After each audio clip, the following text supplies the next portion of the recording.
Hoje eu tenho um convidado muito legal. Nosso quadro de cinema com ele, que vai aceitar o desafio do Xandão, queira ou não queira. Xandão, ele já aceitou o seu desafio. Não sei o que vai dar, na jaula. E hoje ele está com um convidado muito legal, junto com Matheus Truque. Esse homem é perigoso. Ele faz parte do Fato TV, Sérgio. Esse homem bizarro que veio aqui me perturbar. Ele tá assim, ó. O diretor oculto. Eles não querem me falar quem é. Mas o Matheus Truque trouxe um convidado muito legal. O Gaúcho. O Gaúcho que fez alguns filmes com Mazzaropi, saudoso Mazzaropi. Todo mundo conhece. Muitas outras coisas legais. Agora é com você. Thiago, o 13. Você tem medo de 13? Não tem? Curte ele agora que ele vai estar com uma entrevista muito legal. Sessão de cinema com você. É com você aí, 13. Vai! Salve povo, vocês não se livraram de mim, eu acabei de terminar o meu programa e já tô aqui pra estar dando a vocês que estão assistindo a gente de novo. E sim, eu aceitei o desafio do Xandão, campeão nacional de luta livre, pra uma luta sem regras na jaula. Sim, eu sou louco. Vamos ver o que vai revirar disso daí. Mas por agora, ninguém tá dando porrada e ninguém tá atirando nada e ninguém tá saltando 5 metros em cima de ninguém. Agora nós estamos aqui na nossa coluna de cinema, na qual eu vou ter a honra e o prazer, graças a Matheus Truque, de entrevistar uma lenda viva do cinema nacional, Virgílio Roveda, o Gaúcho. É o cara. Dá uma passada na ficha para quem não conhece o figura. Nascido em Vacaria, Rio Grande do Sul, em 2 de agosto de 1945. Não vamos fazer a matemática porque é sacanagem com ele. Não, mas quase 66. Eu não tenho medo do 13, o 66 também é. Não tenha medo do 13. O 13 é gente boa, exceto quando desafiam ele para uma luta na jaula. É fotógrafo de cinema, um dos maiores fotógrafos de cinema da Boca do Lixo. Trabalhou com o grande ídolo pessoal e mestre de todos, José Mujica Marins.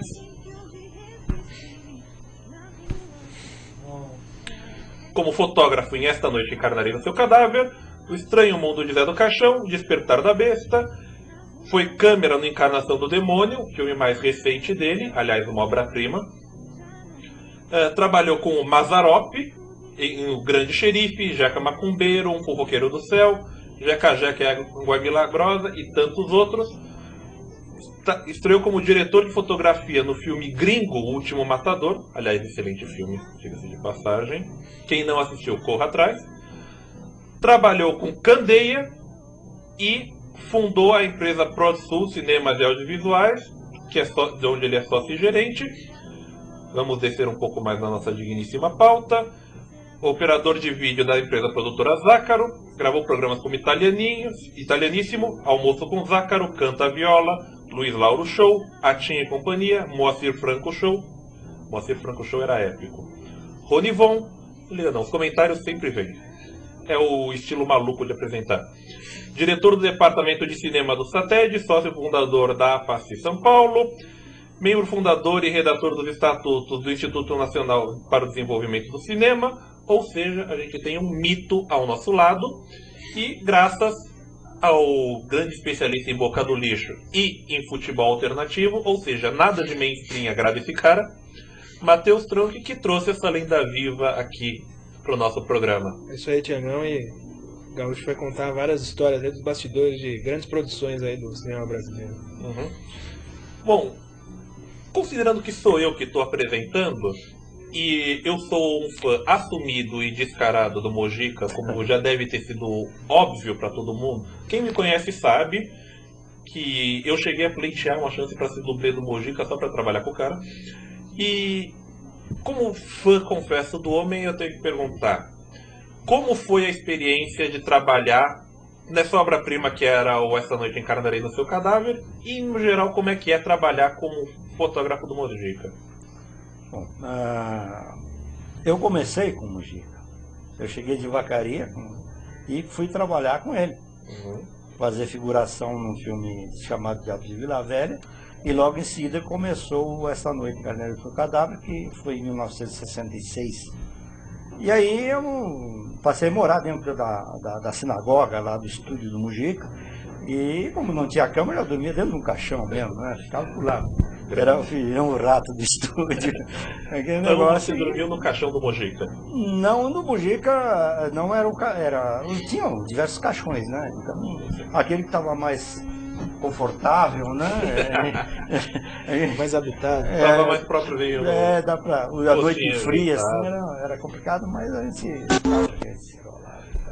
ficava lá. Eu passei a viver dentro do estúdio, né? Dentro da sinagoga. Morou na famosa Que a sinagoga chama Sinagoga Espírita Nova Jerusalém. Era um negócio muito louco ali no Brás, né? E eu fui aprendendo a trabalhar com ele, mesmo porque na época, em 66, 65, 66, não tinha ninguém fazendo cinema, estava todo mundo assim, né? Após golpe, né, de 64, todo mundo ficou na moita, né? E agora? E aí começou a pipocar, fazendo algumas coisinhas, e eu consegui pegar esse gancho e não larguei mais. E eu saí para fazer cinema, não para aparecer no cinema, era para fazer cinema. Então, o caminho era encostar no lado do pessoal técnico, né? O italiano, que era o Giorgio Attili, o Nuvem Branca, que era o assistente de câmera, que foi dando. E aí eu fui desenvolvendo, fazendo algumas coisas, ligadaço, né? Sempre em tudo, sem menor corpo mole, nunca fiz corpo mole, né? Para poder pegar. E dentro de pouco tempo eu já estava sendo assistente de câmera. E pelo fato de trabalhar com o Mujica, trabalhar dentro tudo, a gente pega o jeitão, né? O Mujica sobe, eu já estou sacando o que é que ele está querendo, né? E aí não tem muito o que discutir, não tem muito que eu já sei. É o entrosamento, né? É entrosamento, exatamente. É o que tinha. O Jorge Attila até tinha algumas, às vezes discutia algumas coisas, né? Mas comigo nem precisa discutir, porque era simples. A gente já, só de olhar, já se entendia o que é que isso aí, cara, já tá sacando o que é que ele tá querendo. E vamos embora. Pra quem não sabe, o primeiro estúdio do Mujica era dentro de uma sinagoga. Os filmes iniciais, o Meia-Noite Levarei Sua Alma, Essa Noite Encarnarei em Seu Cadáver, os grandes clássicos do Mujica, foram filmados dentro de uma sinagoga. As cidades cenográficas dele eram criadas dentro de uma sinagoga. Ou seja, é uma ironia um tanto quanto apreciada por muitos apreciadores da boca do lixo. E tem uma outra curiosidade, tinha alguém interessante, igual eu trabalhando nesses filmes, tem acho que esses dois filmes, pessoas morreram, né? O Nuvem Branca morreu enquanto fazia. Tem a tradição, né, dos filmes do Mujica, de sempre morrer alguém. Eu ouvi essa história. E um deles foi o Nuvem Branca, apelido Nuvem Branca, porque o nome dele era Eugênio, e o resto eu não sei, que era o nome... Slabitchenko, era polonês, né, Gauchão? Não, ele era lituânio, estônio, soviético, ucraniano, sei lá, um negócio soviético, por aí. E aí já vi, não sei de quando que inventaram o Nuvem Branca, o nome dele.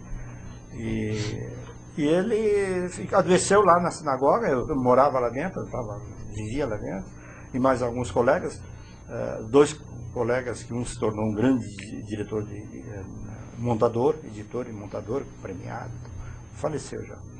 E mais umas pessoas que ajudavam ali. Ele adoeceu e a coisa foi indo. Em poucos dias ele foi levado para o hospital e foi embora. É uma pena, porque o Nuvem Branca era grande. Não, ele, na verdade, ele me deu os primeiras informações, como mexer com a câmera, né? Com a câmera de cinema, a reflex. E a sua alma no cinema sempre teve nos bastidores. Sua paixão pelo cinema sempre foi de trabalhar atrás das câmeras. Ah, sim. Trabalhar na parte tem algumas vezes por circunstância, né, Já entra aí, tá faltando uma figura ali do lado para compor um quadro e tal, não, acaba entrando, né? Mas um filme um pouco depois, num filme eu morri 8 vezes. um filme de Bang Bang.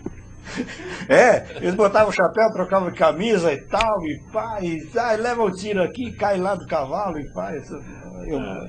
Eu andava bem a cavalo, desde moleque, né? Que lá no Rio Grande do Sul, desde molequinho andava bem, aprendi a andar a cavalo, então fazia tinha a condição de cair do cavalo sem se machucar, né? Cair do cavalo, desde você cair do cavalo no meio do mato, né? No pasto. E saber cair não tem muito problema, cair, né? Sei como é. Então essas participações assim, né? Mas não na frente da câmera. Até entrei na frente da câmera uma ocasião, num outro filme, mas foi por uma outra coisa. Não foi porque ele aparecia e tal. Tinha duas condições. Uma que deixava de pagar o cachê nós estávamos produzindo, era aquela coisa assim, aquela coisa muito mínima, né? Mínima de hiper compacta, né? Então, fiz um personagem, um motorista de caminhão, mas também o meu objetivo era saber, porque quando você está atrás da câmera, você tem um ângulo de visão, você tem um tipo de problema, você tem umas coisas para resolver e equacionar, né? Para o filme sair.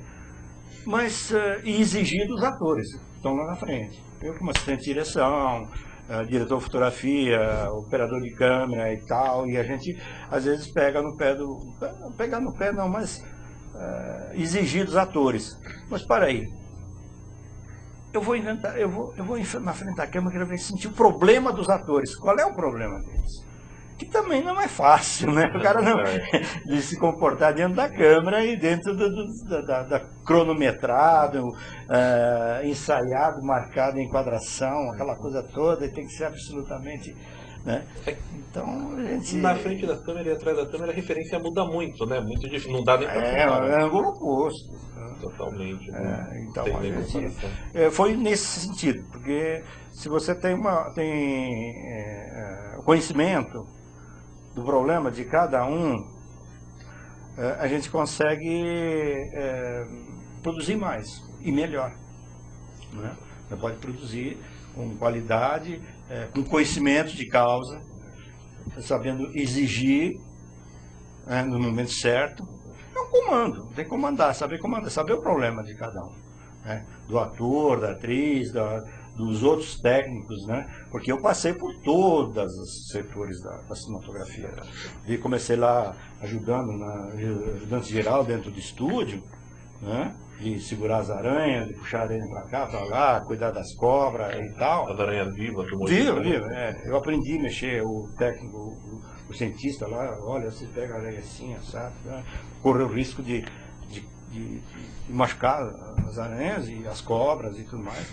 Eu fiz esse trabalho. Então a gente aprender, cada um dos técnicos, ser eletricista, maquinista, assistente de câmera, né? Algumas circunstâncias até maquiar, como é que tem que ser feito, cenografia, praticamente a cenografia do Essa Noite do Catálogo fui eu que fiz, né? Aquele inferno de gelo, aquela coisa toda lá. E é lindo, diga-se de passagem. Aquele trabalho praticamente mesmo. Quem assinou foi o cenógrafo, que eu era o ajudante. Mas o Fernando Rosa, que era o cenógrafo, ele bota fulano para trabalhar. Quer dizer, quem fez? Sobrou para você. E fiz. E fez bem. E fiz. Bem, e tem episódios interessantes nesse negócio da cenografia, nesse filme, Esta Noite. Muito interessante, que eu sinto porque virou uma coisa...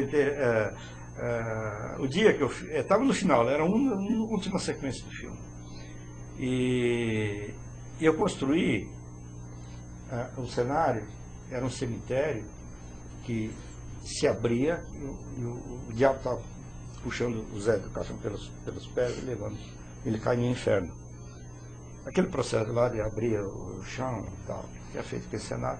Um outro, os túmulos, e à medida que não sei se você viu o filme. Eu vai puxando para dentro do cemitério, as mãos vão surgindo, né? Os cadáveres tentando puxar. Lógico, tinha montado todo um esquema, né? Só que era tanta falta de material, cenografia, catei os cacos de madeira que tinha para fazer aquele cenário.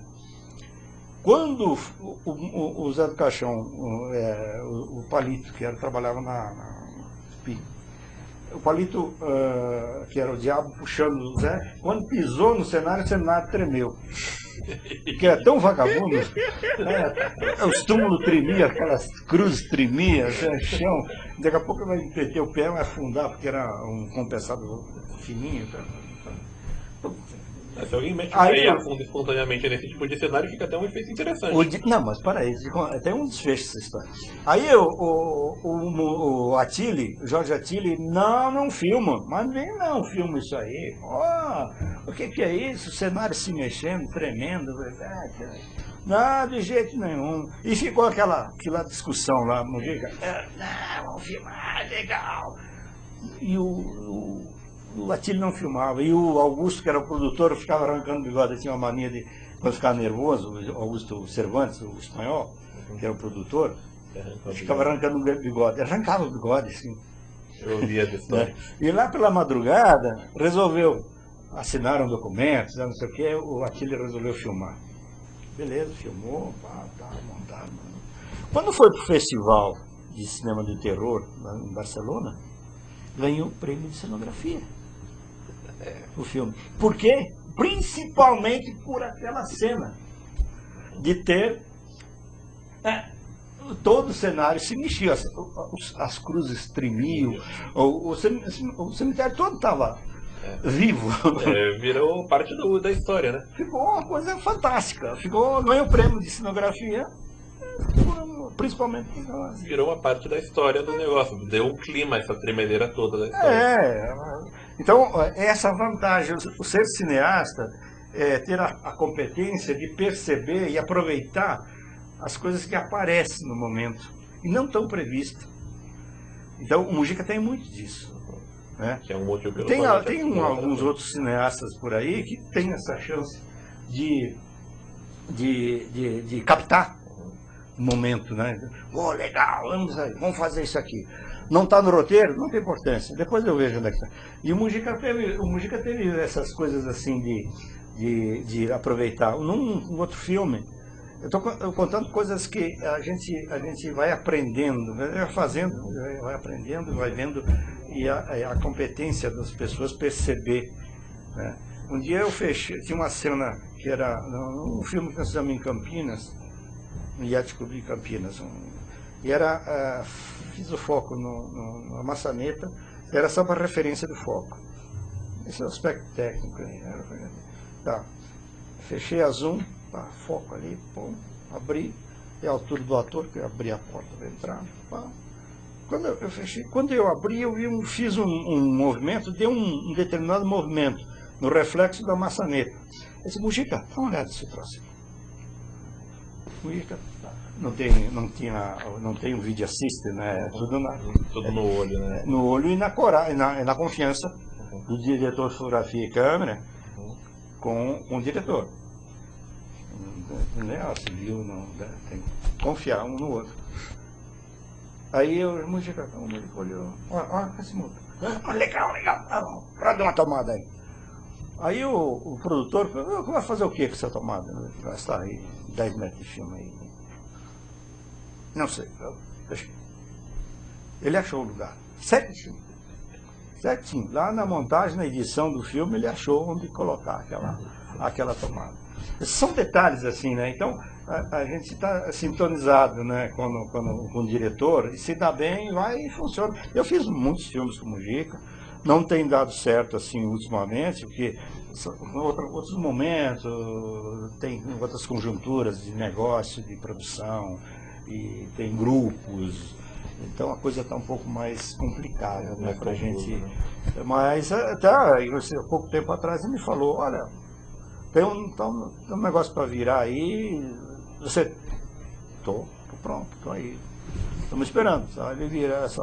Ah, mas há de virar. E essa história de trabalhar fazendo tudo, trabalhar em todas as posições atrás das câmeras, na produção, na fotografia, na câmera, no foco, em tudo, me lembra muito uma televisão que eu conheço, sabe? É. Me lembra muito um lugar que eu conheço. Bom, mas trabalhou com Mazzaropi também, né? O Mazza, com o Mazza também eu fiz uma dúzia de filmes. 13 longas, né? 13.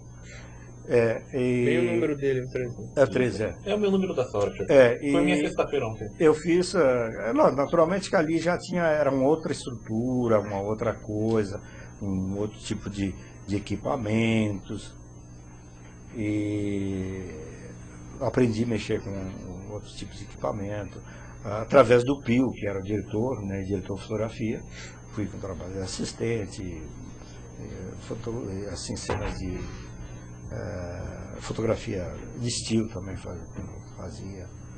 E ali era o Mazza bem mais sossegado, né? Bem mais sossegado, estrutura maior. Equipe bem maior, né? Equipe maior, um estúdio grande.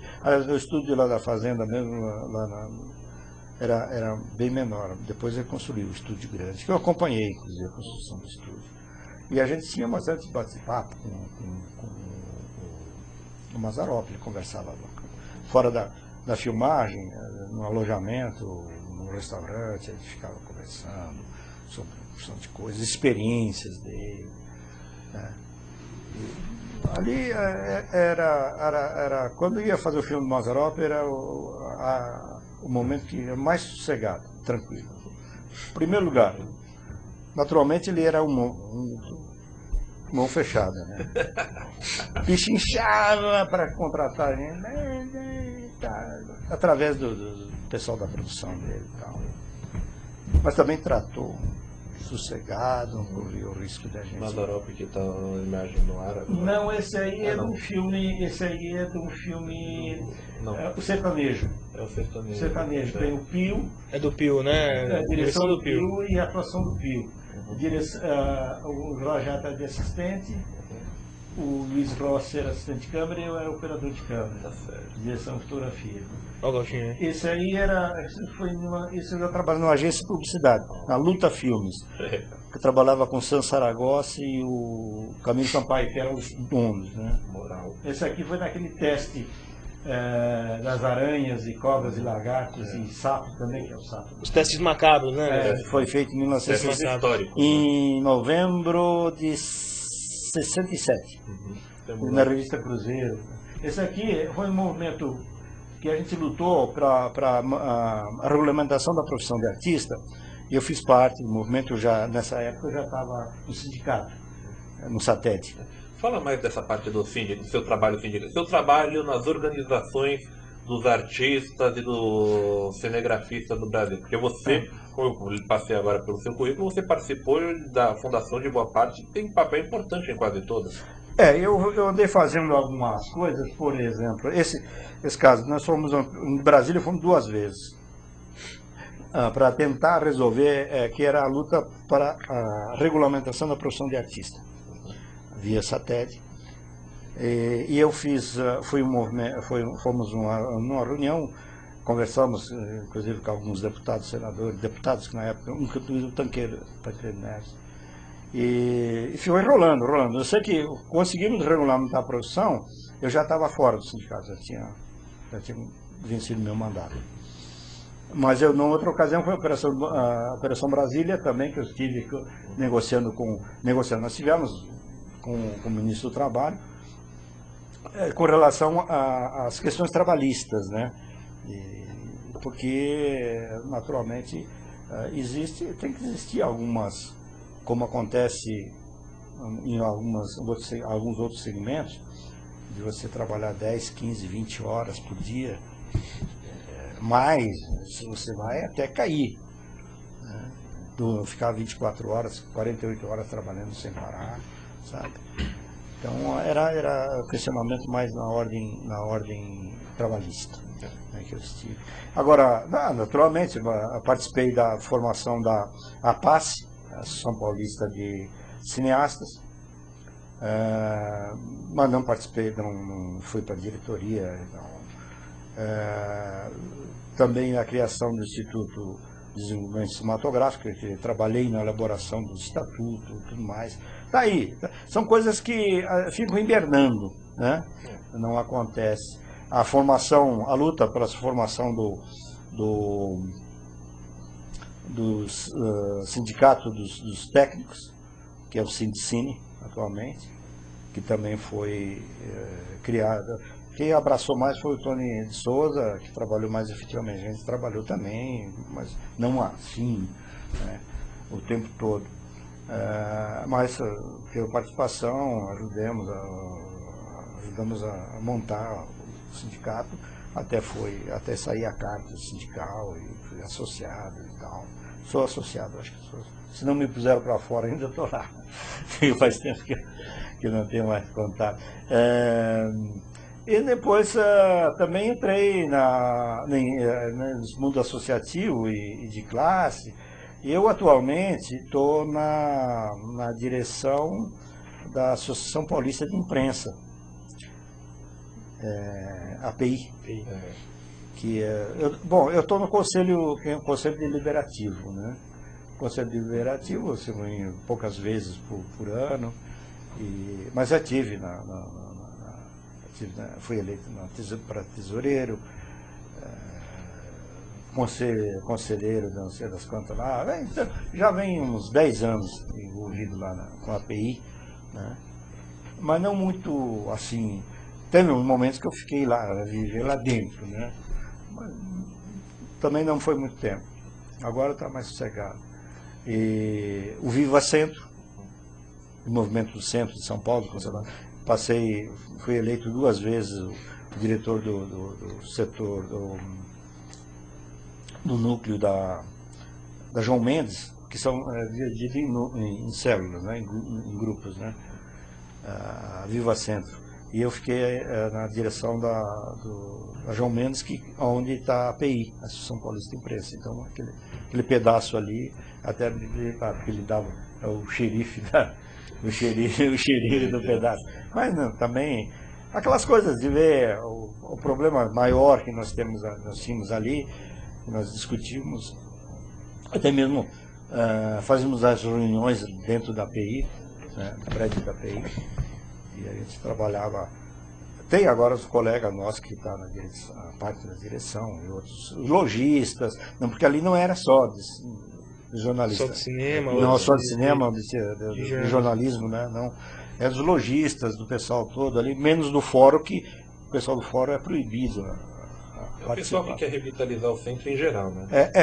E participar daquelas reuniões longas e cansativas.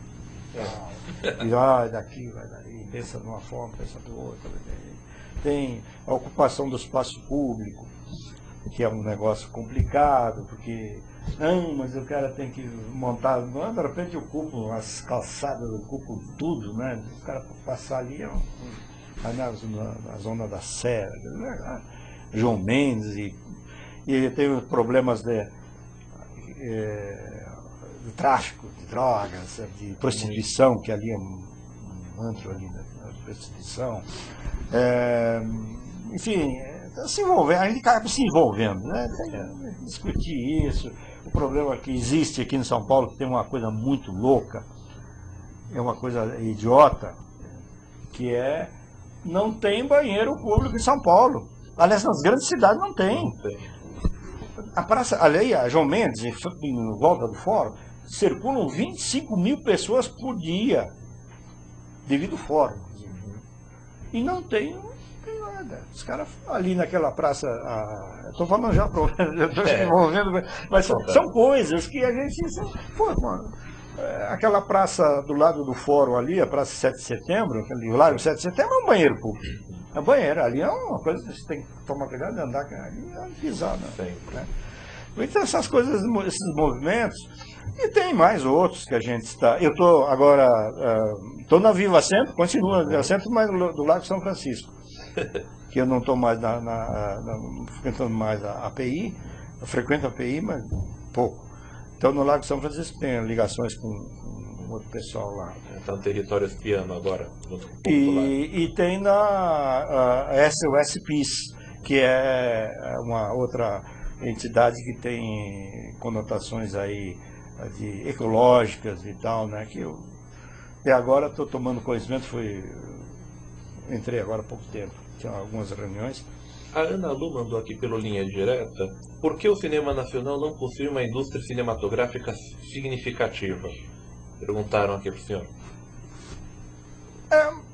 Não tem, porque os produtores não cuidaram, eles pensaram em produziram e entregaram para não sei quem comercializar. Não cuidaram da volta né? O produto tem que ser vendido e tem que existir retorno. Não havendo retorno, quer dizer, o dinheiro não volta para a mão do produtor, o que acontece? Fica patinando, fica nessa lenga-lenga. E agora achando que o Estado tem que dar o dinheiro, quer dizer, dinheiro do povo, né?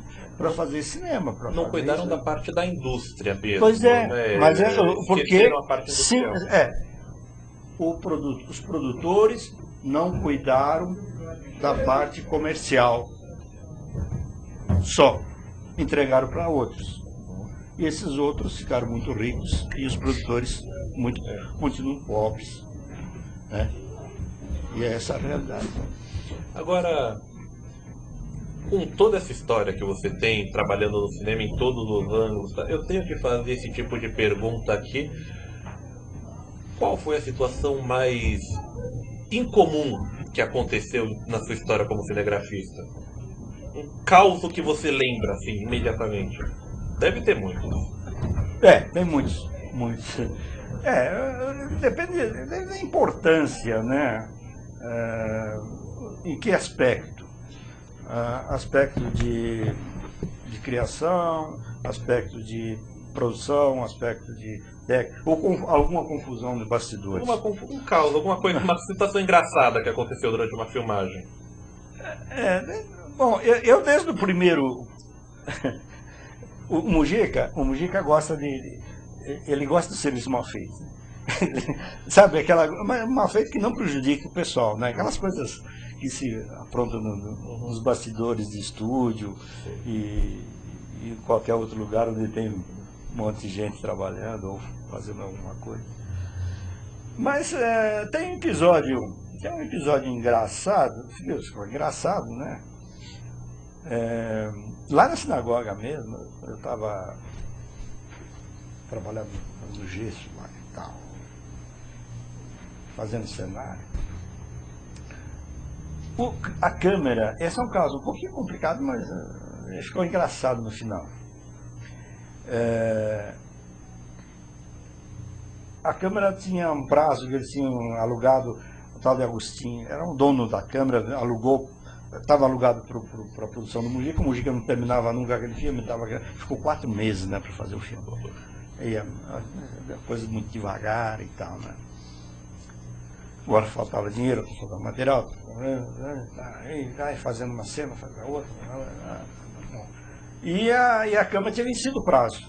E o dono já tinha alugado a câmera para um outro produtor começar o filme. Era um filme chamado, depois fiquei sabendo, né? Era o filme Caso dos Irmãos Naves, do Besson. Do Sérgio Persson. E... Parei. Porque eu, na verdade, estava vendo fazendo um cenógrafo, eu não sabia bem o que estava rolando. Eu sou carpinteiro lá, o cenógrafo, não sei o que estava. De repente, estava o Persson, Konstantino Tatchenko, aquele russo, massa, né?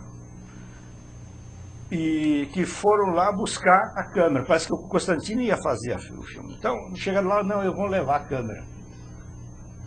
Aí o Fracari, o Toninho Fracari, que era maquiador e acabou entrando como produtor também, no Esta Noite no seu cadáver, não vai levar a câmera porra nenhuma.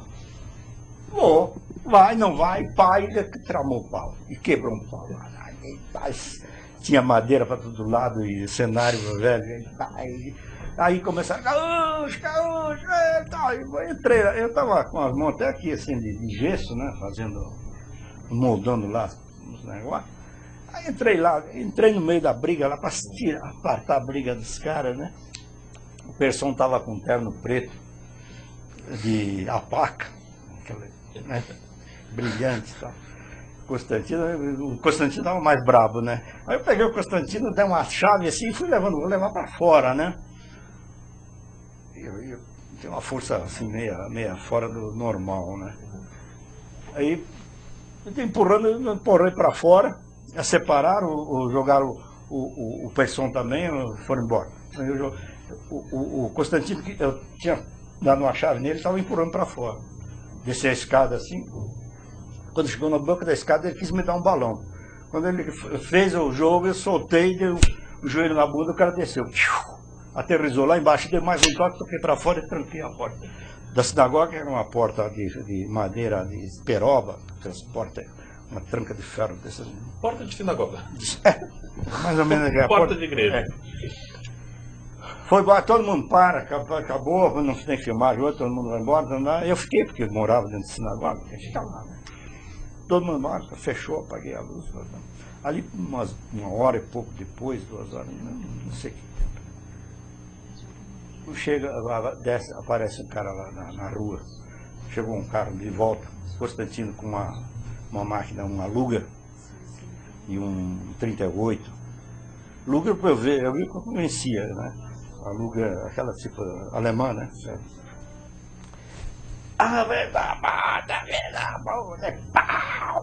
Atirava, né, contra a porta da sinagoga. E eu na sacadinha, eu pegava uma lata de cisco, de lata de tinta velha, coisa de sobra, né? E jogava.